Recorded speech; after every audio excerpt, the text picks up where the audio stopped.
네, 오늘은 경기도 남양주의 곽관용 당협위원장님을 모시고 여러분과 함께 하도록 하겠습니다. 먼저 이 프로필 화면 하나 좀 띄워주시죠. 네, 곽관용 위원장님이요. 국민의힘 남양주시 을 당협위원장인데요. 밑에서부터 보죠. 성균관대 정치외교학과 박사를 했고요. 그 다음에 2020년 시사저널에서 뽑은 차세대 리더 100인 정치 부문을 수상을 했고요. 현재 청년 바람 포럼 운영위원장을 맡고 있습니다. 자, 남양주시에 관한 화면도 함께 띄워주시죠. 예, 남양주시는 1995년에 시로 승격이 됐고 지금 인구는 73만 명이고요. 읍면이 있는 도농 복합도시입니다. 그리고 선거구는 갑, 을, 병 이렇게 세 개로 나눠져 있는 곳입니다. 네, 오늘 곽관영 위원장님 오늘 반갑습니다. 네, 안녕하셨습니까? 네, 안녕하세요. 반갑습니다. 네. 예, 아무래도 지금 남양주가 요즘에 인구가 급격하게 팽창하다 보니까 지금 교통 문제가 제일 지금 힘들지 않을까라는 이런 추측을 하는데요. 네. 그 내용을 좀 설명을 해주시죠. 예, 저희가 지금 우리 부회장님께서 지금 설명해 주신 대로 인구가 73만에 달하는 도시이고 또 면적이 단일 시군구로 따지면 대한민국에서 5손가락 안에 들 정도로 그렇게 넓은 커요. 예. 지역입니다. 대표적인 다핵 도시고 그리고 경기도에서 서울과 아마 가장 가까운 도시 중에 하나일 겁니다. 그렇죠. 예. 저희가 예. 제가 남양주에서 나고 자라서 음. 이제 고등학교까지 이제 다녔는데 제가 친구들이랑 얘기하면 남양주에서 왔다라고 얘기하면 아하. 되게 시골인 줄 아는 아하하하. 사람들이 많습니다. 근데 사실은 그렇지가 않고요. 예. 저희가 보통 경기 북부라고 보통은 얘기하지만 위도상으로 보면 서울과 거의 이제 위도상 같은 그렇죠. 예, 동부에 있는 붙어 있는 도시입니다. 그렇다 보니까 아주 서울과 접근성이 좋은데도 불구하고 뭐랄까 그 위성 도시로서의 역할 자체도 제대로 이점도 잘 살리지 못하는 문제가 있고 그 핵심에 교통 문제가 있습니다. 그 두 가지인데요. 그 광역 교통망 문제가 있고요. 예. 그러니까 수도권의 주요 위성 도시 중에 하나로서 서울과 연결되는 그 광역 교통망의 문제가 있고 제가 아까 말씀드린 대로 넓은 지역을 가지고 있기 때문에 또 다핵 도시이기 때문에 그렇죠. 지역끼리 연결되는 그 관내 교통망도 중요한데 그 부분도 상당히 좀 미흡한 것이 예. 사실입니다. 우선 관내 교통보다도 우선 큰 게 서울로 지금 출퇴근하는 사람들이 많을 거고 네. 이 서울과 연결되는 광역 교통 이 부분이 훨씬 더 큰 문제로 다가들지 않을까요? 아주 중요한 문제고요. 저희가 총선이든 지방선거든 항상 교통 문제가 제1번 공약이 될 정도로 아하. 아주 오래된 문제입니다. 예. 제가 파악하고 있기로는 그 대중교통이 저희가 지하철이 사실 들어온 지가 그렇게 오래 안 됐습니다.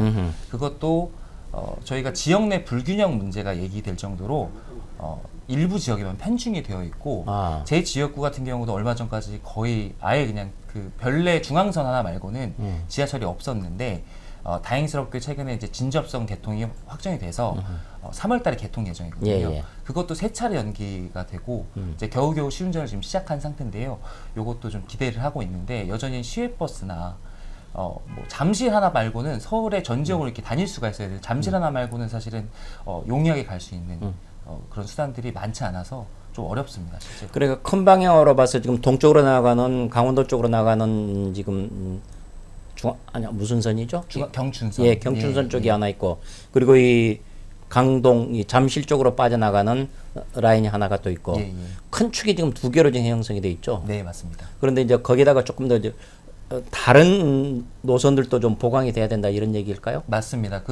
제가 좀 알기 쉽게 설명을 드리면 제가 저희 동네에서 학교를 종로구로 대학교를 다녔는데 제가 가려면 버스 2번 청량리에서 갈아타고 2시간 정도 아이고야. 네, 갈 때, 올 때 또 2시간. 이렇게 해서 진짜로 학교를 다닌 적이 있었거든요. 제가 누구보다 체감을 하고 있는데, 잠실로 가는 거는 비교적 잘 돼 있습니다.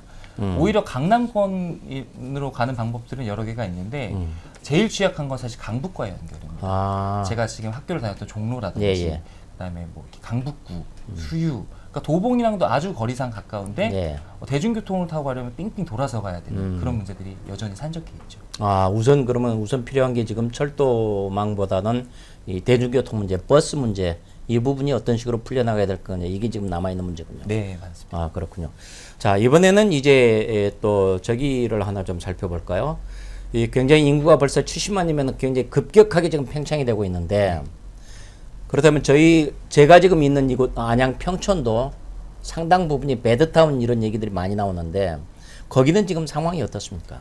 저희도 비슷한 문제고 제가 와이프가 안양 사람이거든요. 아, 예. 그래서 저도 안양 데이트할 때 많이 왔다 갔다 했는데 아마 배드타운 문제는 남양주도 못지않게 예. 제가 느끼기엔 조금 더 심각한 문제를 안고 있는 걸로 알고 있습니다. 아, 예. 그렇군요. 이게 배드타운이 된다는 얘기는 결국 관내에 직주 근접이 안 된다. 직장과 주거가 맞습니다. 근접이 안 되는 얘기인데 그쪽에 산업이 별로 지금 그렇게 많지 않은가 봐요. 얼마 전에 발표한 그 자료를 한번 좀 참고로 말씀드리고 싶은데요. 그 1인당 지역 내 총생산이라고 하는 게 있지 않습니까? 예, 예. GRDP라고 GRDP 죠, 하는데 예. 얼마 전에 경기도 31개 시군구에 대한 GRDP 발표에서 남양주가 꼴찌를 차지했습니다. 아이고야. 이게 이제 의미하는 건 저희가 거주 인구가 아주 늘어나고 있는 속도에 비해서 규모 있는 기업이 없어서 동시에 자족 기능이 떨어진다라는 의미거든요. 실제로 그런 수치들이 나온 거를 이제 수치로도 확인할 수 있고 제가 체감하기에도 저희가 지금 저희 3기 신도시 중에 왕숙 신도시가 들어가 있고 예, 예. 제 지역구 내에는 진접 이지기구가 들어가 있습니다.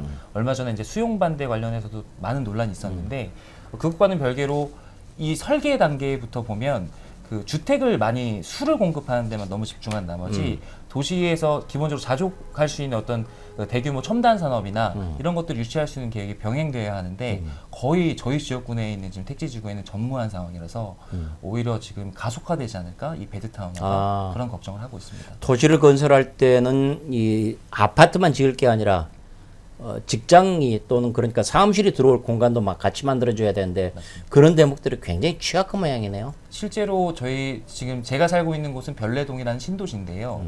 그 신도시에만 해도 지식산업센터가 지금 최근에 그 건설해갖고 오픈한 게 한 4개 정도 됩니다.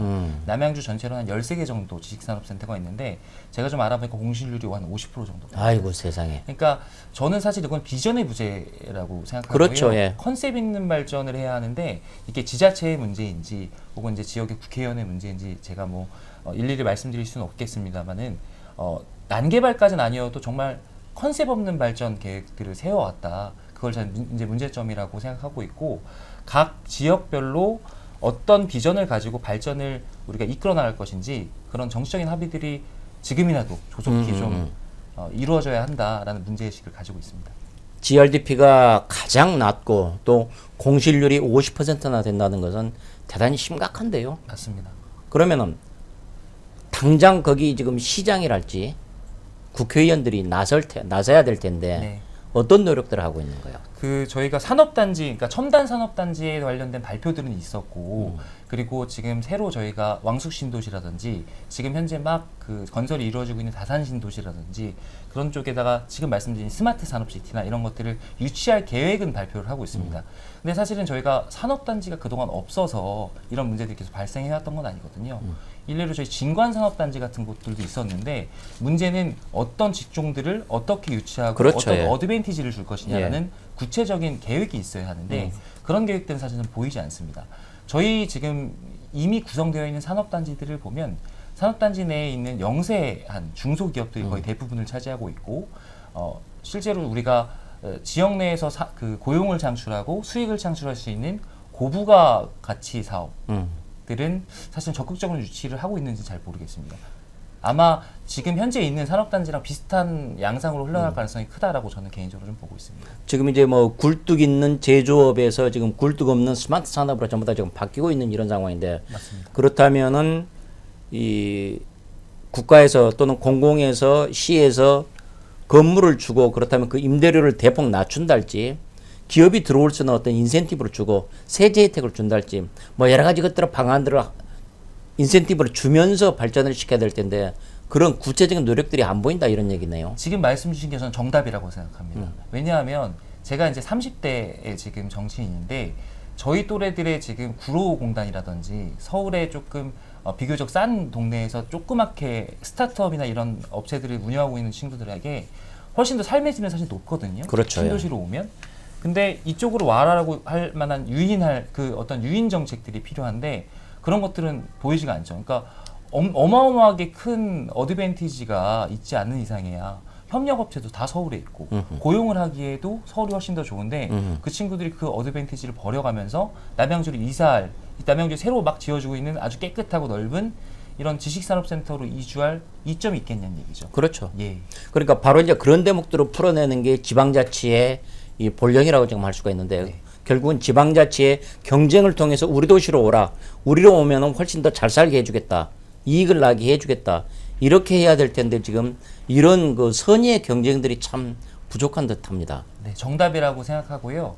그래서 저희도 지금 중요한 대통령 선거가 끝나고 나면 이제 지방 선거를 준비해야 하는데 그런 부분들에 포커싱을 해서 저희는 또 이중 규제 때문에 또 문제들이 많거든요. 그런 규제를 풀면서 예, 예. 그런 젊은 사업가들 또 고부가 가치의 어떤 유니콘 기업이 될 수 있을 만한 그런 어떤 산업들을 유치하기 위한 제도적인 노력들 그런 것들에 포커싱을 한 공약들을 좀 마련해야 된다. 이런 의견들이 모여가고 있습니다. 왕숙이니 다산이니 진접이니 계속해서 신도시는 팍팍팍 늘어나는데 그를 뒷받침할 만한 인프라들 이런 것들이 지금 전혀 지금 준비가 안 되고 있어서 그런 속이 타는 이런 것 같은데 앞으로 이런 대목들 잘 풀려나가기를 좀 바랍니다. 네. 그리고 이제 또 이 건물을 짓다 보면은 달랑 아파트만 지어서는 안 되잖아요. 거기에 필요한 여러 가지 문화시설들, 복리시설들을 동시에 같이 공급을 해줘야 되는데 이건 기업하고는 또 별도의 문제죠. 맞습니다. 이런 부분들은 어떻습니까? 최근에 이것도 마찬가지로 좀 신도시가 늘어나다 보니까 신도시를 중심으로 그 공공복리에 대한 시민들의 요구나 또 분쟁들이 최근에 많이 발생을 하고 있습니다. 아, 그 지금 말씀 주신 대로 어떤 문화산업이랄지 뭐 예를 들어서 체육시설이랄지 주민의 어떤 즐길 수 있는 삶과 이건 지금 저희처럼 베드타운의 문제를 갖고 있는 도시들의 경우에는 훨씬 더 절실한 문제일 수도 그렇죠. 있습니다. 예. 그런데 애초에 저희 별내동을 예로 들면요. 제가 살고 있는 별내동은 카페 거리가 아주 유명합니다. 분당의 정자동과 마찬가지로 예, 카페 예. 거리를 조성을 했고 또 그게 나름대로 지역에선 명물로 지금 알려져 있는데 그래서 나름대로 저같이 별내동에 사는 주민들은 나름대로의 자부심을 가지고 있거든요. 근데 얼마 전에 어떤 이슈가 있었냐면 저희 그 부지가 원래는 허가 사항이 일반 창고 정도 들어올 수 있는 데였고 저희가 아까 말씀드렸듯이 수도권 그 인접성이 좋기 때문에 물류 창고로서의 가치가 꽤 높은 땅이 있었습니다. 예. 근데 허가상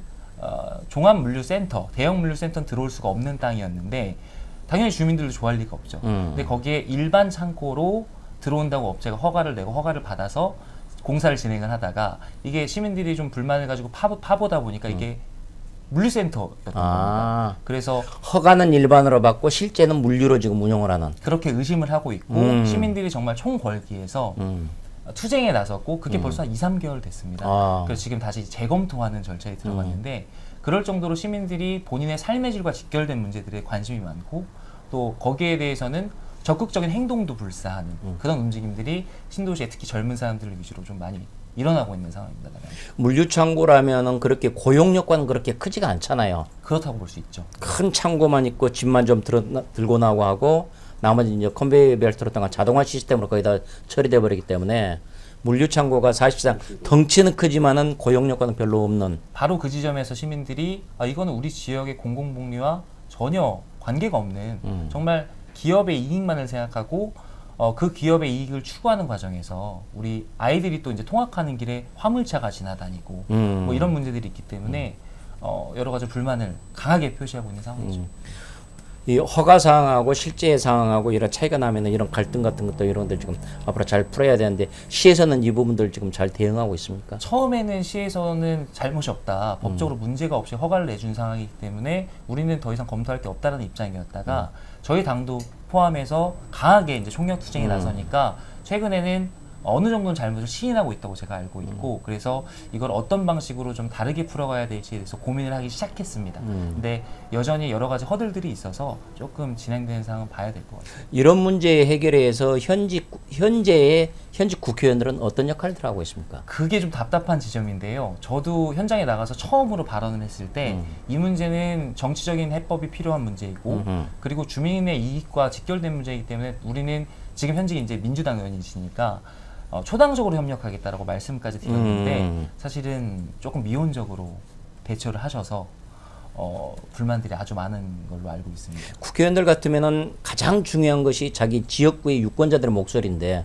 그렇다면 유권자들이 불만의 목소리를 내면은 그거를 당연히 수용을 하고 그에 따라서 움직이게 마련인데 그러지 않았다는 얘기가 이해가 안 되는데요. 그러니까 이게 여러 가지 이권이 걸려 있을 수도 있고 아하. 또 저희 지역 같은 경우는 제가 이렇게 방송에서 말씀드리기가 조금 부끄럽습니다만 지자체장과 저희 지역구 국회의원 사이에 어떤 좀 갈등이 있군요. 갈등이 좀 있습니다. 아하. 같은 당임에도 불구하고 있고 그래서 그런 알력 관계들을 이제 자꾸 작동을 하다 보니까 전체적으로 일이 해결되는데 그게 걸림돌로 작용을 하는 거죠. 아하. 그래서 저 같은 경우는 예를 들어 감사원이라든 저희가 감사원에 이제 공공 청구를 했거든요. 청원을 내고 막 이렇게 했는데 지역구 국회의원이면 이제 감사원에 전화를 해서 네. 좀 이런 게 들어가 있으니까 좀 신경을 써달라든지 관계기관에 좀 협조를 요청한다든지 이런 제도적인 해법들을 본인이 가진 범위 내에서 좀 힘을 발휘할 수 있는 부분도 있었을 텐데 그런 부분들이 제가 판단하기에 조금 여러 가지 다른 사항들 때문에 본질이 아닌 다른 사항들 때문에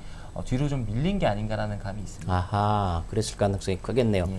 주민의 이익이 아니라 자신의 이익을 개입시켜서 일을 풀어가는 것은 공직자로서는 대단히 이 바람직하지 않은 자세인데 네. 이런 대목들에서 상당히 지금 크게 미흡하다고 지금 저희들이 볼 수밖에 없겠는데요. 자, 그리고 이제 그러면 이제 여러 가지 그 분쟁이나 갈등들이 있을 수가 있고 도시가 발전하다 보니까 그런 현상들이 나타날 수밖에 없는데 이런 갈등들을 해소할 수 있는 해소해 나가는 제도적인 시스템들 이런 것들은 뭐 얼마나 잘 갖춰져 있고 잘 활용되는지 모르겠습니다. 그게 사실은 앞으로 저희가 해야 될 일이라고 생각을 하고요. 저는 본질적으로 정치의 그 가장 좋은 수단은 대화와 소통이라고 생각하기 그렇죠. 때문에 예. 주민들의 의견을 얼마나 수렴할 수 있는 채널들이 마련이 되어 있느냐 그것들이 사실 그 지역 정치의 어떤 수준을 나타내는 거라고 생각하고요. 저희는 사실 이번 사태를 계기로 좀 조례를 한번 살펴보게 되는 계기가 됐는데요. 아, 예, 시조례. 예. 시조례를 살펴보면서 이번에 창고 문제와 관련해서 이런 대규모 시민의 공공복리에 크나큰 영향을 끼칠 수 있는 어떤 사업이 전개될 경우에 과연 시민들이 이것들을 감시하고 또 의견을 낼 수 있는 제도들이 마련되어 있는가에 대한 부분이었는데요. 저희가 이걸 보면 좀 용인시의 사례를 많이 참고를 했습니다. 용인시에도 보라동에 비슷한 사례들이 있어서 그걸 가지고 좀 스터디도 하고 자료도 주고 이렇게 했었는데 거기는 그런 조례가 있더라고요. 예를 들어서 일정 사이즈 이상의 주민들의 복리와 연관되는 어떤 사업들을 진행할 때는 뭐 1회 내지는 2회 이상의 간담회를 주민공청회를 의무적으로 괜찮네요. 네, 의무적으로 개최하게 되어 있는 그런 조례들이 있는데 저희도 사실 이번 기회에 한번 그런 것들을 추진하면서 그렇죠. 새로 조례를 만들어서 절대로 주민들의 어떤 동의 없이는 주민들의 삶을 위협할 수 있는 사업들이 진행될 수 없도록 하는 또 적어도 주민들의 의견을 듣도록이라도 하는 그런 제도적인 수단을 마련하려고 좀 노력 중입니다. 괜찮은 접근 것 같습니다. 곽 위원장님 지금 지난번에 총선에 출마하셨습니까? 출마 안 했습니다. 예.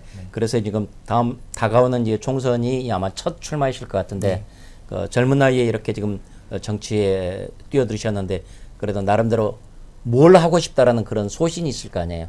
좀 한번 밝혀 주시죠. 예. 오늘 사실 제가 이렇게 오면서 조금 기분 좋게 왔습니다. 아까 제가 오면서 이제 부의장님 오프닝 들으면서 왔는데 저희 당의 모든 당원들은 오늘 조금 그래도 안심하는 아침이었어요. 그랬죠. 예. 저는 또 정치학 전공자이기 때문에 또 세대를 전공했습니다. 그래서 궁극적인 정치인으로서의 목표는 어떤 한국의 정치 문화 또 정치 제도를 조금 더 선진화할 수 있는 방향으로 기여할 수 있게 기여하고 싶다라는 게 제 개인적인 소망이고요. 그런 측면에서 물론 그 기성세대 또 저희 선배 세대님들의 지혜를 또 물려받아야 하겠지만 또 저희가 조금 더 세련되고 좋게 발휘할 수 있는 능력들과 방식들은 또 같이 융합해서 새로운 정치 문화를 만들어 나가는데 좀 일조하고 싶다라는 게 개인적인 소망입니다. 그런 아름다운 꿈이 잘 이루어지는 그런 멋진 시절이 됐으면 좋겠습니다. 감사합니다. 오늘 이렇게 나와주셔서 대단히 감사합니다. 고맙습니다. 네, 감사합니다.